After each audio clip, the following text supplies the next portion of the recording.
June 1940. Von Vapor stood at the edge of the Canadian prisoner camp and stared at nothing. There was no barbed wire. There were no tall guard towers with machine guns pointing down at him. There were just open fields that went on forever. Green grass moved in the wind. Trees lined a road far away. A few wooden buildings sat behind him. And that was it. He turned to the Canadian guard standing nearby. The guard wore a clean uniform. He looked relaxed, almost bored.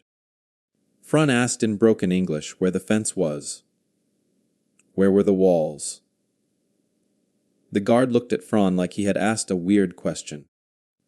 Then the guard shrugged and said something that made Fron's blood run cold. "You can go for a walk if you want," the guard said. "Just be back by dinner." Fron thought it was a trap. It had to be a trap. They wanted him to run so they could shoot him in the back. That's what guards did. That's what he had been told they would do. This was June of 1940, and everything Fron knew about the world was about to fall apart. Just weeks before, Fron had been a soldier in the German army. He had worn his uniform with pride. He believed in the cause. He believed what his leaders told him. Germany was strong. Germany was better than everyone else. The enemies were weak and cruel. If you got captured, they said, you would suffer. You would starve. You would be beaten. They told stories from the Great War from 1914 to 1918 about prisoners who died in mud and cold, about camps where men ate rats to survive, about guards who treated German soldiers like animals. Fron had believed all of it. Why wouldn't he? Everyone in Germany heard the same stories. The radio told them. The newspapers printed it. His officers repeated it during training. Germany was building a new world. They had conquered Poland in 1939. They had rolled through France just weeks ago. The German war machine was unstoppable. How could the enemy possibly be better than them? But then Fron's unit got captured. It happened fast during a battle near the French coast. One moment he was firing his rifle. The next moment British soldiers surrounded him. They took his weapon. They tied his hands. They put him on a truck with other prisoners. Nobody beat him. Nobody shot anyone who surrendered. They just took them away. The journey that followed felt like a dream. They loaded Fron and hundreds of other German prisoners onto a ship. The ship crossed the Atlantic Ocean. Fron had never seen so much water. For days and days, there was nothing but gray waves and gray sky. Some men got sick from the rocking. Others just stared. They were going to Canada, the guard said. Fron barely knew where that was. Somewhere far away. Somewhere cold. Somewhere in the middle of nowhere. When the ship finally docked, they put the prisoners on trains. These weren't cattle cars. They were real passenger trains with seats and windows. Fron pressed his face against the glass and watched Canada roll by. He saw forests that seemed to go on forever. Trees taller than buildings. Rivers as wide as roads. Towns with clean streets and cars parked outside houses. Farms with huge red barns and green fields full of crops. The train kept going hour after hour, day after day. Fron started to understand something that frightened him. Canada was massive. It was bigger than Germany, much bigger, and it looked rich. The infrastructure was everywhere. Power lines ran next to the tracks. Roads crossed under bridges. Factories sent smoke into the sky.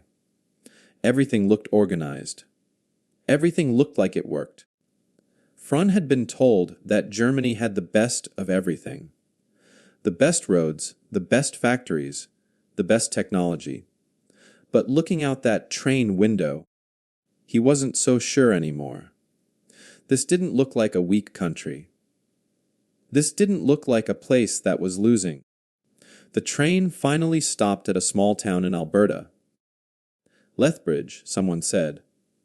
The prisoners got off and guards marched them down a dirt road. Fron expected to see walls rising up in the distance. He expected to see guard towers with searchlights. He expected to see what a real prison camp looked like. Instead, he saw wooden buildings arranged in neat rows. He saw a flagpole with a Canadian flag moving in the wind. He saw guards standing around talking to each other, and he saw that horrible, impossible thing. No fence, no wall, nothing to keep them in. Just open prairie land stretching away in every direction. The guards lined them up, and a Canadian officer spoke to them in German. The officer said they were now prisoners of war. They would follow rules. They would work if asked. But they would be treated fairly according to international law. Then the officer said something that made no sense. He said the camp had no fence, because there was nowhere to run. They were 1,000 miles from Germany. If they tried to escape, they would die in the wilderness or freeze in the winter. It was safer to stay. Fron looked at the other prisoners. They all had the same confused look on their faces. Some men whispered to each other. Others just stared. One older soldier started laughing. But it wasn't a happy laugh. It was the laugh of a man who realized something terrible. The guards walked them to their barracks. Fron expected a dark, cold building with straw on the floor. Instead, he found a clean wooden structure with real beds. Each bed had 2 blankets. There were windows with glass. There was a stove in the middle for heat. There were shelves for personal items. It looked better than some German army barracks he had slept in. That first night, Fron lay in his bed and stared at the ceiling. Outside, he could hear the wind across the prairie. He could hear guards talking and laughing. He could hear nothing that sounded like a prison, and that scared him more than barbed wire ever could. The next morning, a bell rang at 600. Fron got up expecting the worst. In the German army, mornings meant cold water and hard bread. Sometimes there was weak coffee. Usually there was shouting. He shuffled outside with the other prisoners and followed them to a large building. The smell hit him before he walked through the door. Bacon. Real bacon frying in pans. Fron stopped walking.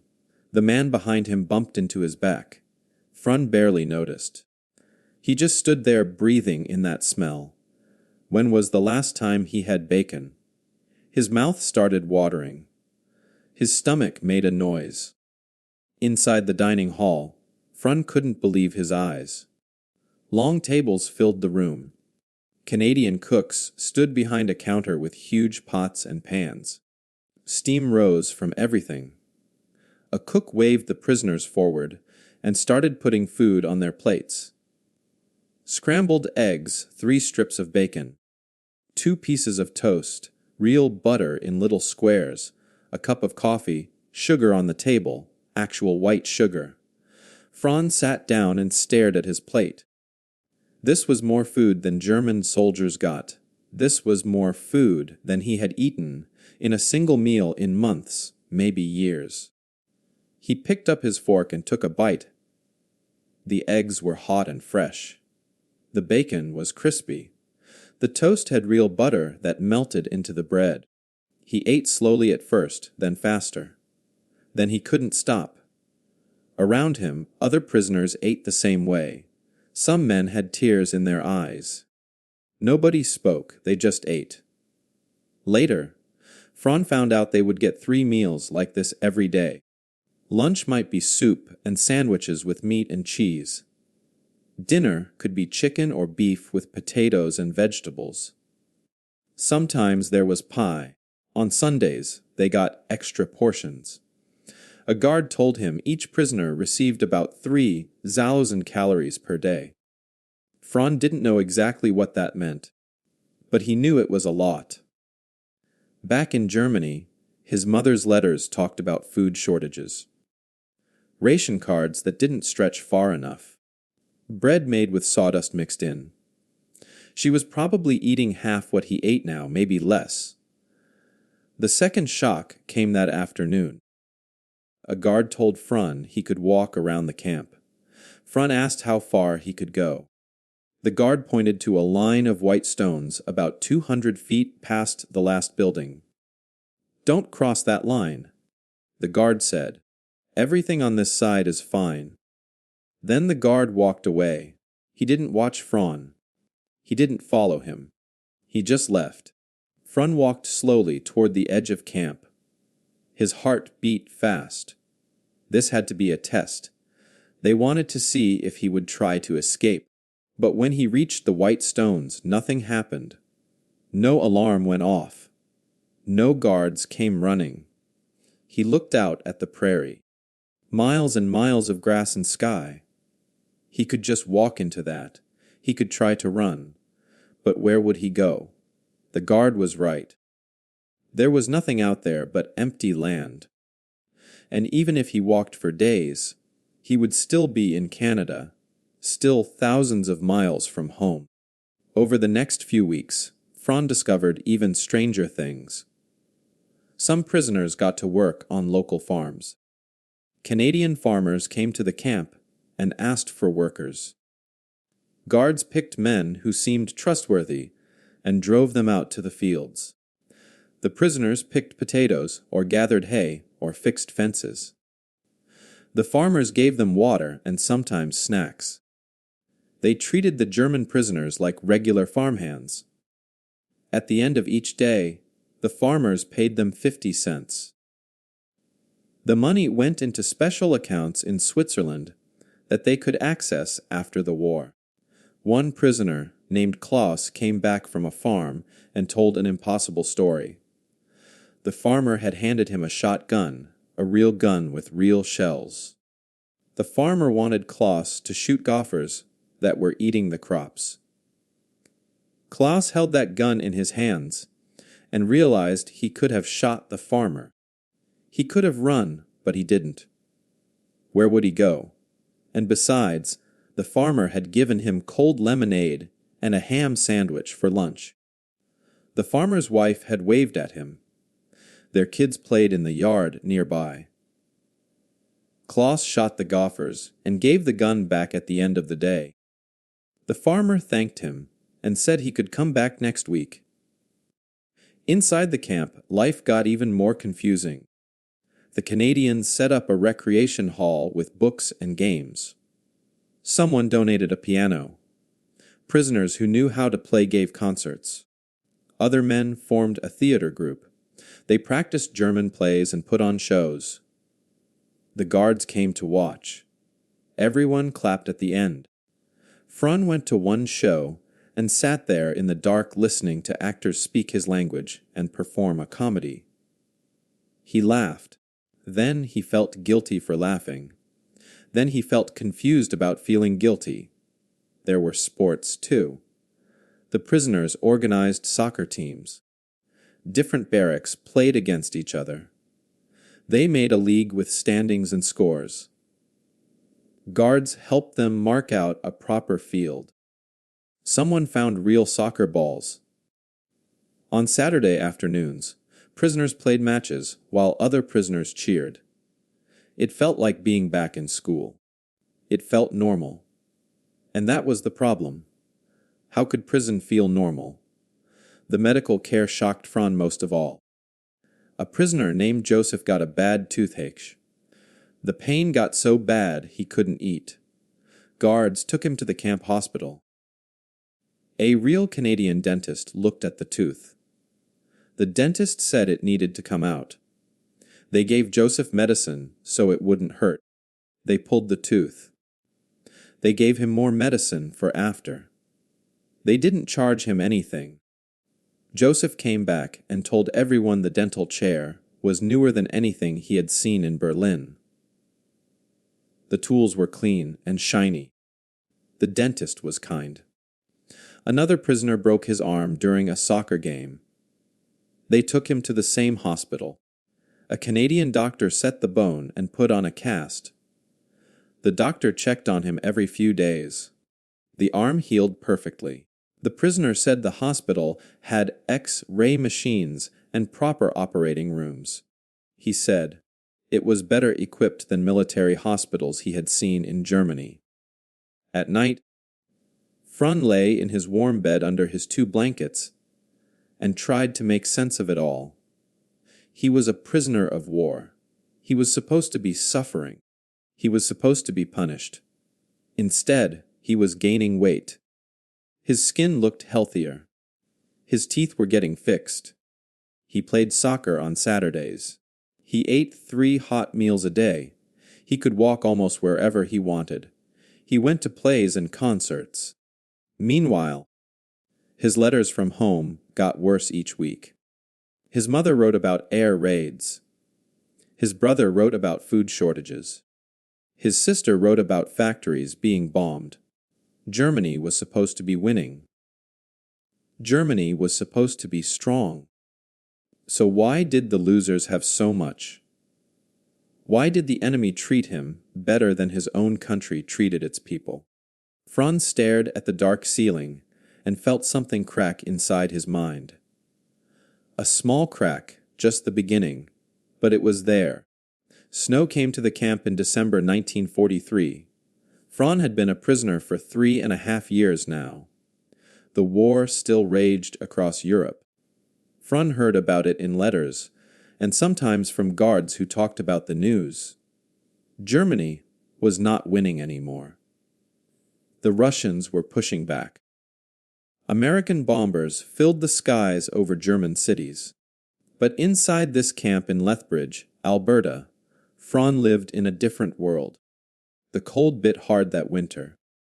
Temperatures dropped below 0. Snow covered everything in white. But inside the barracks, stoves kept the rooms warm. Fron had 3 blankets now. He had a coat the Canadians gave him. He had wool socks. He was warmer than he had ever been during winter in the German army. He was definitely warmer than people back home. His mother's last letter mentioned heating coal being rationed. She wrote about wearing her coat inside the house. She wrote about going to bed early because it was too cold to stay up. Fron read that letter in his warm room and felt something heavy in his chest. Christmas Eve arrived on a Friday. Fron woke up that morning not thinking much about it. Christmas didn't mean much during war, but when he got to breakfast, he noticed the Canadian guards seemed excited. They smiled more than usual. Some of them were decorating the dining hall. They hung paper chains in red and green. They put up a small tree in the corner. One guard hummed a Christmas song while he worked. The camp commander made an announcement at lunch. Tonight there would be a special Christmas dinner. Everyone would attend. There would be guests from town. Fron didn't know what that meant. He went back to his barracks and tried not to think about home. Tried not to think about Christmas 3 years ago, when he was still in Germany, when his family was together, when the world made sense. That evening, guards came and told everyone to go to the dining hall. Fron walked through the snow with the other prisoners. The sun was setting. The sky turned orange and pink. His breath made clouds in the air. When he opened the door to the dining hall, warm air rushed over him. And the smell. Oh, the smell. Roasted meat, baked bread, something sweet, pine from the Christmas tree, candles burning. The tables were different tonight. Someone had put white cloths over them. Real plates sat at each spot instead of the metal trays. There were glasses for drinks. Folded napkins. In the corner, The little Christmas tree had candles on it. Their light danced and flickered. Franz stood there taking it all in. Other prisoners filed in around him. Everyone got quiet. Nobody knew what to think. Then the food came out. Canadian cooks brought huge platters to the tables. Roasted turkey, baked ham, mashed potatoes with butter melting on top, carrots and green beans, fresh bread rolls still hot from the oven, gravy in bowls, cranberry sauce dark and red. Franz sat down and stared. This was more food than he had seen on one table in years. This was a feast. This was the kind of meal rich people ate before the war, and they were giving it to prisoners. A guard poured something into Franz's glass. Beer. Real beer. Not much, but real. Franz picked up his fork and knife. Around him, 300 German prisoners did the same. For a moment, nobody moved. Then someone started eating. Then everyone did. The room filled with the sounds of forks and knives on plates, of chewing, of glasses being set down, of men who had forgotten what a real meal tasted like. The turkey was perfect, juicy and tender. The ham had a sweet glaze on it. The potatoes were smooth and creamy. The vegetables were fresh, not from cans. The bread was soft inside with a crispy crust. Franz ate until his stomach hurt. Then he ate more. He couldn't stop. It felt wrong to stop. This might never happen again. After dinner, the door opened and cold air blew in. A group of people walked inside. Canadian people from the town. Men and women, and even some children. They carried boxes and bags. Franz tensed up. What was happening now? But the Canadians just smiled. They walked around the tables and handed out gifts. Small things. A bar of chocolate, a pack of cigarettes, a pair of warm socks, a book. One woman with gray hair stopped at Franz's place. She handed him a package wrapped in brown paper. "Merry Christmas," she said in English. Franz took it with shaking hands. He opened it slowly. Inside was a wool scarf, dark blue, handmade. Franz looked up at the woman. She smiled at him. Her eyes were kind. She patted his shoulder and moved on to the next prisoner. Franz held that scarf and felt something break inside him. This woman had spent time making this. She had knitted it with her own hands for him, for a German soldier, for someone whose country was trying to kill her country's men, for the enemy, and she had made it with care. The stitches were even and tight. The wool was soft. It was a good scarf, a real gift. Someone started singing. A German prisoner with a strong voice sang the words to Silent Night in German. Still Nacht, Heilige Nacht. Other voices joined in, more and more until the whole room sang. Franz sang too. He hadn't sung in years. His voice cracked. Then something amazing happened. The Canadian Guard started singing. The same song, but in English. Silent Night, Holy Night. The townspeople sang too. Two languages mixing together. Two groups of people who were supposed to be enemies singing the same song about the same night. About the same hope for peace. Franz looked around the room through wet eyes, at the German prisoners with full stomachs, at the Canadian guards with gentle faces, at the townspeople who brought gifts, at the Christmas tree with its candles, at the empty plates that had held more food than anyone back in Germany would see this year, and he understood something that made his whole world flip upside down. These people didn't hate him. They didn't want revenge. They pitied him. They felt sorry for him. They knew he had been lied to. They knew he came from a place that was falling apart. And instead of being cruel, they showed him what a real country looked like. A country that had so much it could give feasts to its enemies. A country that was so confident it didn't need fences. a country so strong it could be kind. Fron thought about the propaganda posters back home, about the speeches that said Germans were the master race, about the promises of German superiority, about the new world order they were building.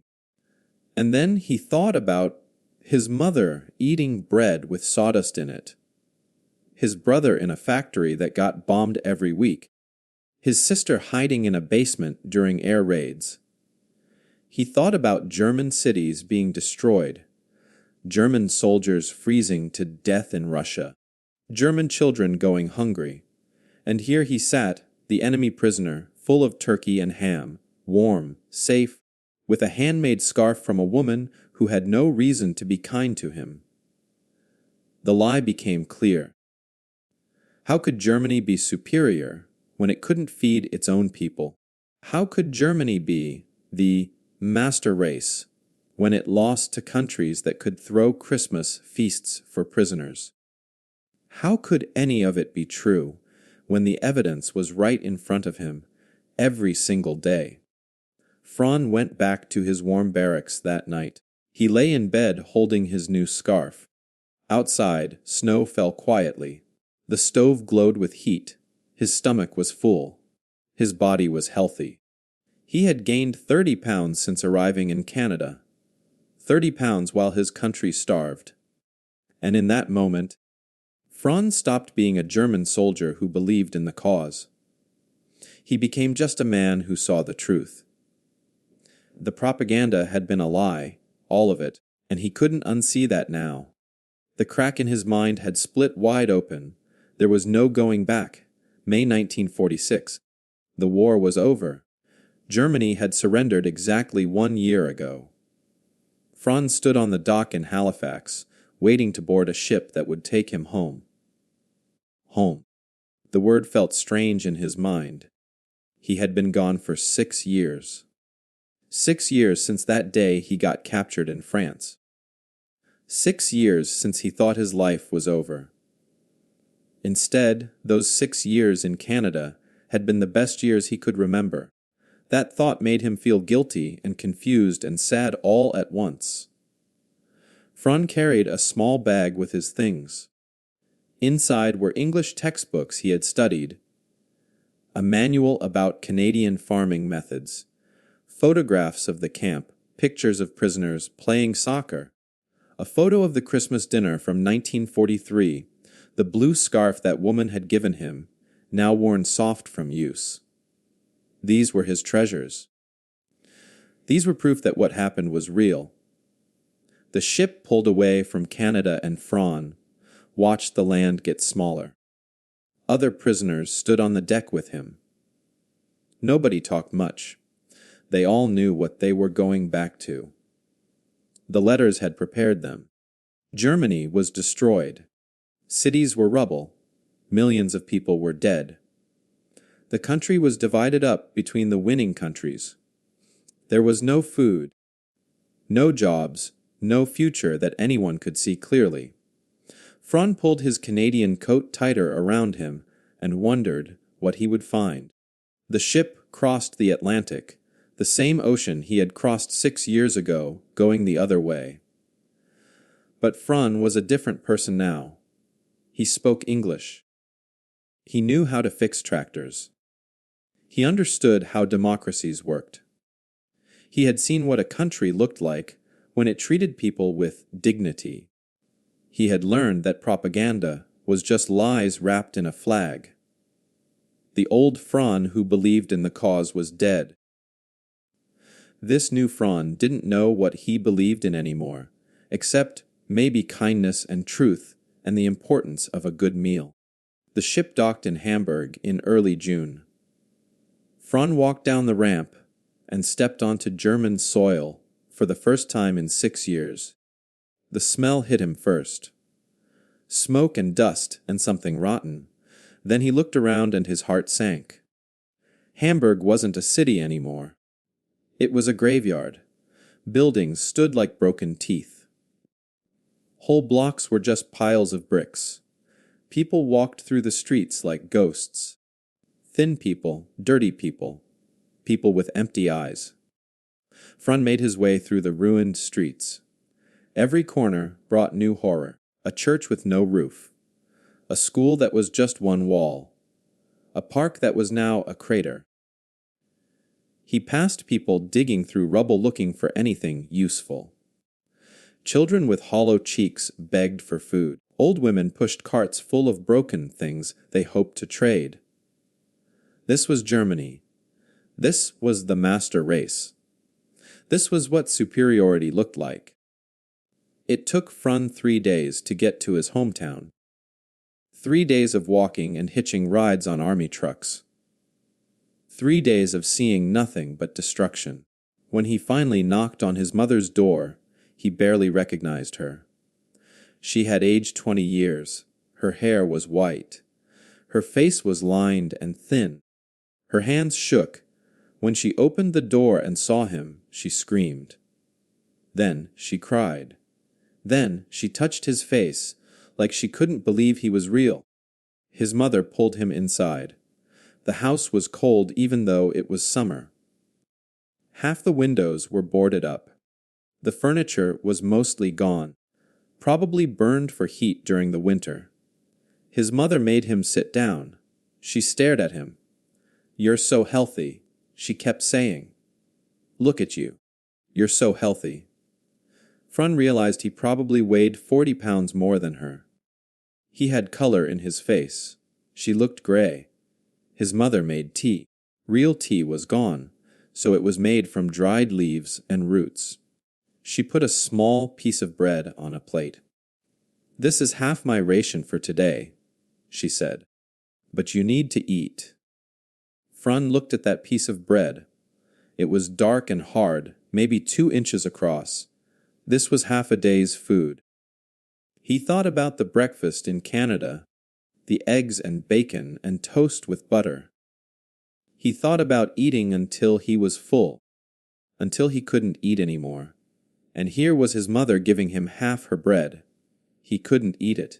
He pushed it back to her. They argued. Finally, they split it. Neither piece was enough to stop the hunger. Over the next few days, Fron learned what life was like now. Food rations were once 200 calories per day, less than half what he got as a prisoner. People stood in line for hours to get their bread and potatoes. The black market was the only place to get real food, but it cost more than anyone had. Fron's brother was dead, killed in Russia in 1944. His sister had survived, but her husband was gone. Nobody knew where, probably dead in a camp somewhere. People asked Fron about the prison camp. He tried to explain. He told them about the food, the warm barracks, the lack of fences, the Christmas dinner, the Canadian families who brought gifts. They looked at him like he was crazy. Some people got angry. "You got fat while we starved." One neighbor said, "You were safe while we got bombed." Fron understood their anger. It wasn't fair. None of it was fair. He had been the enemy and got treated better than the citizens of his own country. At night, Fron lay on a thin mattress in his childhood room, the same room he had slept in before the war. But everything was different now. The window was cracked. The walls had water damage. It was cold and damp and dark.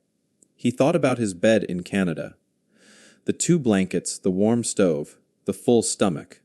In Canada, he had been a prisoner, but he could walk freely.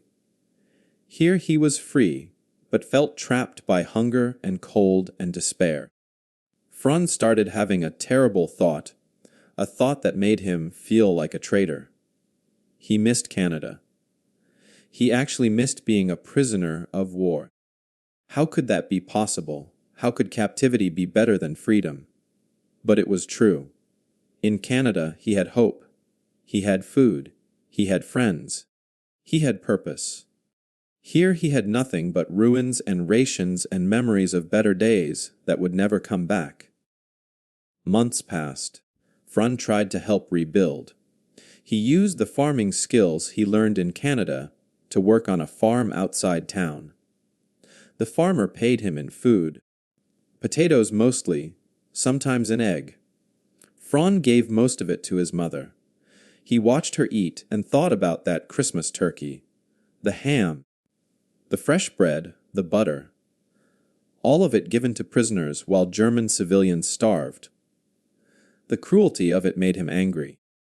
But who should he be angry at? Canada for being kind to him, or Germany for lying to its people and leading them into destruction? In 1948, Fron heard that some former prisoners were going back to Canada. The Canadian government was letting them immigrate. There was land, jobs, a future. Fron thought about it every day. He could go back. He could have a real life. But what about his mother, his sister? Could he abandon them?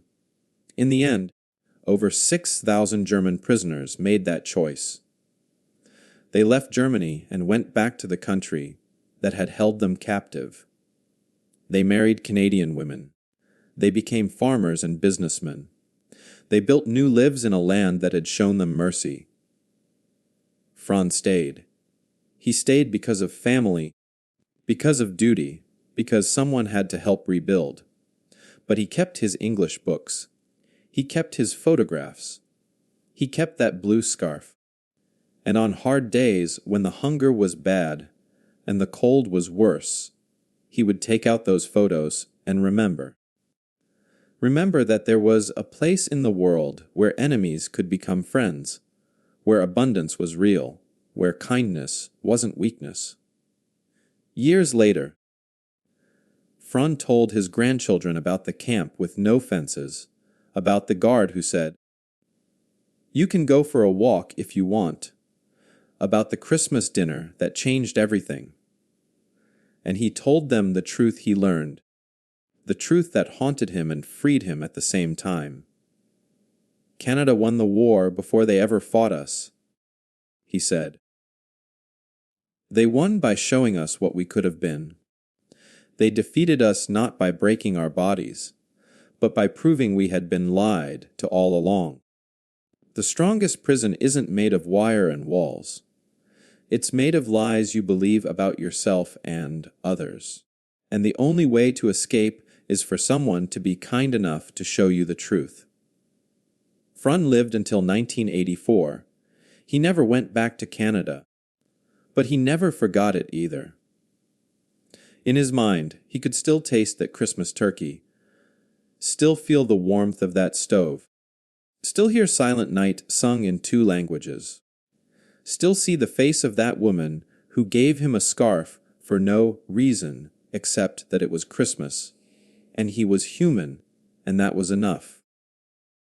Sometimes the greatest weapon isn't violence. It's showing your enemy that they were wrong about you and maybe, just maybe, wrong about everything.